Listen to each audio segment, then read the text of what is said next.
दोस्तों पिछली वीडियो में मैंने आपको अनिकेत की कहानी बताई थी कि कैसे अनिकेत ने अपनी पापा की गिफ्ट करी हुई इनोवा टोयोटा ग्लोब 2012 मॉडल को बेचा था क्योंकि उसके पास कोई ऑप्शन बचा ही नहीं था। दिल्ली के अंदर डीजल गाड़ियां और पेट्रोल गाड़ियों पर बैन लगा हुआ है। तो उसी कहानी को आगे ले जाते हुए अब अनिकेत को नई गाड़ी लेनी है, लेकिन अनिकेत के पास सिर्फ दो ही चॉइसेस बचती हैं, या तो ईवी या फिर सीएनजी। तो हेलो दोस्तों, मैं हूं कार्तिक और आज हम बात करते हैं सीएनजी वर्सेस ईवी के बारे में और जानते हैं गवर्नमेंट के ये ऑप्शंस पेट्रोल डीजल से कितने ज्यादा फायदे में, क्या ये फायदे में है भी।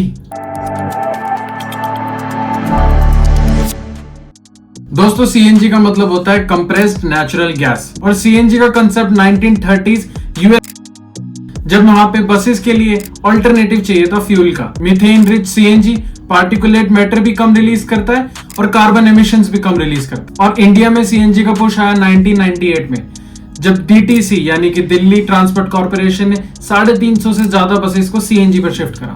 पॉल्यूशन लेवल्स में इमीडिएट ड्रॉप देखने को मिला। 2001 से 2012 में सुप्रीम कोर्ट ने ऑर्डर्स दिया कि प्राइवेट व्हीकल्स भी अब सीएनजी पर चल सकते हैं और दिल्ली एनसीआर में फ्यूल स्टेशन के अंदर सीएनजी 100 से बढ़कर आज 4,500 ज्यादा से पेट्रोल पंप्स पर अवेलेबल है। लेकिन ये एस्टैब्लिश नेटवर्क टीयर 1 सिटीज में ज्यादा रिलायबल है कंपेयरिंग टू टीयर 2 और टीयर 3 सिटीज में। फॉर एग्जाम्पल, अगर दिल्ली के अंदर आपके पास सीएनजी की गाड़ी है तो आपको आराम से किसी भी फ्यूल स्टेशन पर सीएनजी मिल जाएगी। लेकिन अगर आप चंडीगढ़ या किसी और शहर में रहते हैं तो वहां पे सीएनजी के थोड़े पेट्रोल पंप्स कम हैं। वहीं अगर हम बात करते हैं ईवी के बारे में यानी कि इलेक्ट्रिकल व्हीकल्स के बारे में, तो इंडिया का पहला मास प्रोड्यूस्ड ईवी था रेवा, जो 2001 में बैंगलोर की रेवा इलेक्ट्रिक कार कंपनी ने लॉन्च किया था। रेंज थी सिर्फ 80 किलोमीटर और हाई स्पीड थी 80 किलोमीटर पर आवर की। लेकिन रेवा से सबसे पहली ईवी की होप इंडिया में आई थी। आगे चलकर 2016 में टाटा मोटर्स ने टिगोर ईवी का प्रोटोटाइप दिखाया और 2020 में लॉन्च हुआ टाटा नेक्सॉन ईवी, जो कि ईवी मार्केट लिए एक गेम चेंजर था। The Tata Nexon Electric has performed beyond expectations. Yes. और अब 2025 में MG, Hyundai, BYD, Mahindra brands मिलकर 50 से ज्यादा मॉडल्स ईवी के अंदर लॉन्च कर चुके हैं, जिसके अंदर मॉडल्स हैचबैक से लेके एसयूवीज तक अवेलेबल है। अगर हम बात करते हैं सीएनजी की रिफ्यूलिंग के बारे में, तो सीएनजी की रिफ्यूलिंग ईवी के कंपैरिजन में काफी क्विक है।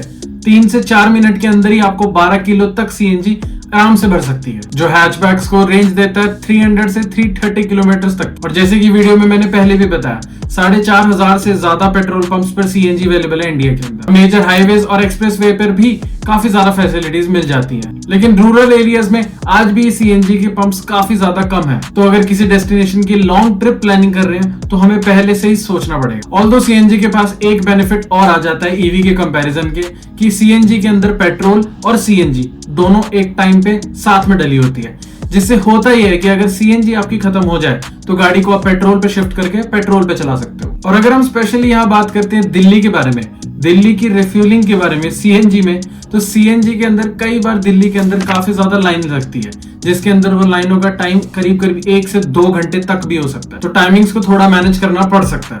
वहीं अगर हम बात करें ईवी के बारे में, तो ईवी के अंदर रिफ्यूलिंग के लिए या फिर चार्जिंग के लिए 3 ऑप्शंस अवेलेबल है। स्लोज एसी चार्जर्स यानी कि 7 से 15 किलोवाट तक की चार्जिंग और 8 से 10 घंटे ओवरनाइट चार्जिंग।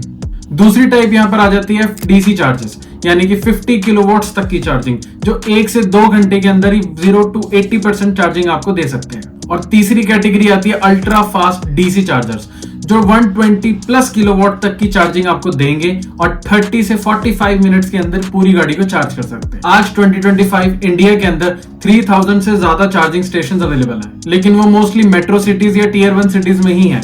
घर पर वॉल वाली बॉक्स इंस्टॉल करना पड़ता है जिससे ओवरनाइट चार्जिंग हो पाती है, जिसकी इंस्टॉलेशन कॉस्ट 15,000 से 25,000 के बीच रहती है। लेकिन अगर हम डीपली प्रैक्टिकल बात करें तो इंडिया के करंट सिचुएशन के हिसाब से घर भले ही छोटा हो, पार्किंग की स्पेस हो या ना हो गाड़ी को लगाने के लिए, लेकिन हर घर में ऑलमोस्ट एक गाड़ी जरूर है। तो उस हिसाब से ओवरनाइट चार्जिंग या होम चार्जिंग की फैसिलिटी आपको मिलना काफी मुश्किल है। प्लस अगर सारी गाड़ियां ईवी हो जाएं तो काफी स्पेस और इंफ्रास्ट्रक्चर लगेगा, क्योंकि अभी थोड़ा वो मुश्किल दिखता है। दूसरा फैक्टर अगर हम कंसिडर करें वो है रनिंग कॉस्ट के बारे में। सीएनजी कार्स में factory fitted gas kit premium होती है, जो नॉर्मल पेट्रोल वेरिएंट से 1 से 1.5 लाख तक महंगी पड़ सकती है।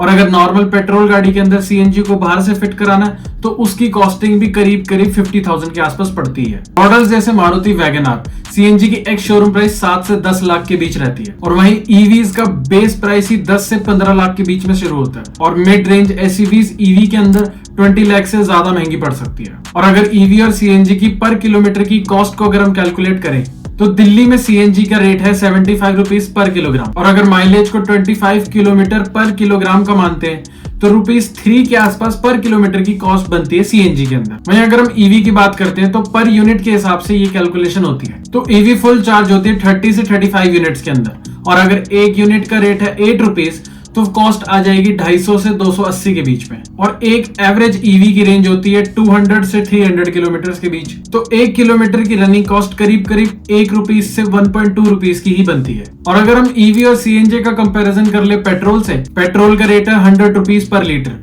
और एवरेज अगर 16 किलोमीटर पर लीटर की है तो करीब 6 रुपीज पड़ते हैं 1 किलोमीटर के लिए। और गवर्नमेंट के इंसेंटिव जैसे कि फेम 2 सब्सिडी जो कि 1.5 लाख रुपए तक ईवी पर, और सीएनजी के लिए कन्वर्जन सब्सिडी जो 15 से 20 हजार तक अलग अलग स्टेट्स में रनिंग कॉस्ट के हिसाब से मिलती है। वहीं अगर हम ईवी और सीएनजी के मेंटेनेंस को कंपेयर करते हैं तो सीएनजी इंजन स्पेशली मॉडिफाइड होते हैं हाई प्रेशर गैस को हैंडल करने के लिए, इसलिए एनुअल मेंटेनेंस कॉस्ट कुछ ज्यादा नहीं होती है, एक साल की करीब 10,000 रुपए। और गैसकेट की इंस्पेक्शन जो हर 20,000 किलोमीटर पर होती है वो करीब 2,000 रुपए की होती है, प्लस रेगुलर ऑयल चेंज और फिल्टर चेंज जो करीब 3,000 तक की लायबिलिटी है। वहीं अगर हम बात करें ईवी के मेंटेनेंस कॉस्ट के बारे में तो ईवी के मेंटेनेंस कॉस्ट सीएनजी के कंपैरेटिव काफी कम है, क्योंकि कोई इंजन ऑयल, ट्रांसमिशन फ्लूइड या कम्प्लेक्स गियर बॉक्स होता ही नहीं है। एनुअल सर्विस में tyre rotation, cabin filter, brake fluid check और इन सब की कॉस्ट करीब 2 से 3 हजार तक की ही आती है। और ज्यादातर कंपनीज बैटरी की वारंटी भी ऑफर करती हैं जो कि करीब 8 साल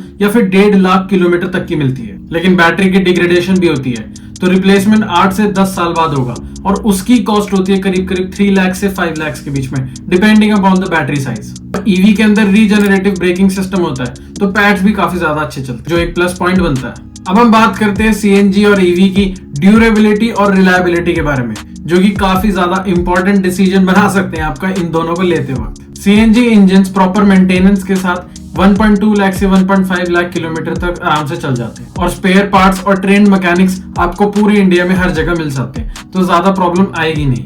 तो अगर गाड़ी का ब्रेकडाउन होता भी है तो आपके पास कुछ ना कुछ सॉल्यूशन तो मिल ही जाएगा। वहीं ईवी की इलेक्ट्रिक मोटर इनहेरेंटली काफी ज्यादा ड्यूरेबल होती है, 2 लाख प्लस किलोमीटर तक आराम से ड्यूरेबली चल सकती है, और बैटरी डिग्रेडेशन मोस्टली पहले 5 साल के अंदर सिर्फ 10 से 15% तक का ही होता है, फिर धीरे धीरे थोड़ा रैपिडली डिग्रेडेशन स्टार्ट हो जाता है। लेकिन अगर किसी भी और रीजन की वजह से ईवी के अंदर ब्रेकडाउन होता है तो इंडिया के अंदर ईवी के लिए मैकेनिक्स मिलना बहुत मुश्किल है, और अगर आप लोग किसी एनवायरमेंटली अलग डिफरेंट ट्रेन सिचुएशन में फंस गए तो बहुत ही ज्यादा प्रॉब्लम आपको फेस करनी पड़ सकती है। वहीं पे आपको ध्यान देना पड़ेगा कि आपकी कंपनी जिससे आपने गाड़ी को परचेज करा वो कितनी ज्यादा स्ट्रांग है। जैसे कि अभी एक XCV9E का ब्रेकडाउन लद्दाख के अंदर दिखाया था, लेकिन उसके अंदर महिंद्रा ने काफी ज्यादा सपोर्ट करा अपने कस्टमर को, तो कंपनी की डीलरशिप भी मैटर करती है। सीएनजी में बूट स्पेस के अंदर आपको थोड़ा इशू मिल सकता है, क्योंकि सीएनजी के अंदर सीएनजी का जो सिलेंडर होता है वो भी बूट के अंदर ही रखा जाता है ज्यादातर गाड़ियों में, और इंजन की स्पेस भी यूज होती है,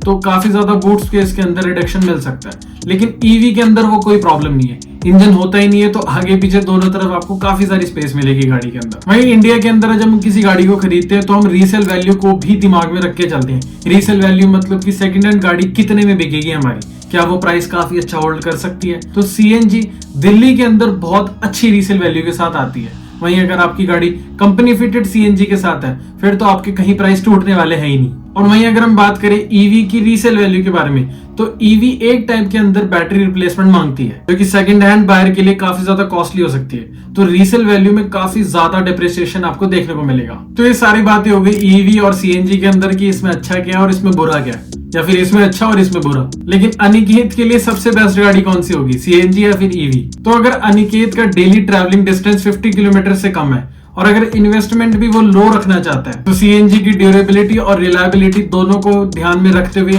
अनिकेत के लिए सबसे बेस्ट सीएनजी रहती है। लेकिन अगर अनिकेत की डेली यूसेज 80 किलोमीटर से ज्यादा है और गाड़ी को ज्यादातर टीयर 1 सिटीज के अंदर ही ट्रैवल करता है और लॉन्ग टर्म रनिंग कॉस्ट भी वो ध्यान में रख रहा है और चार्जिंग के लिए खुद के पास घर के अंदर एक वॉल माउंटेड चार्जर है, तो ईवी सबसे ज्यादा बेस्ट ऑप्शन बनता है। तो वीडियो में मैंने सारे पॉइंट्स को काफी अच्छे से आपको एक्सप्लेन करा है। तो दोनों चॉइसेस अब आपकी हैं, ईवी या फिर सीएनजी। कमेंट में जरूर बताना कि आपकी पर्सनल चॉइस किस तरफ जाती है। Thank you for watching.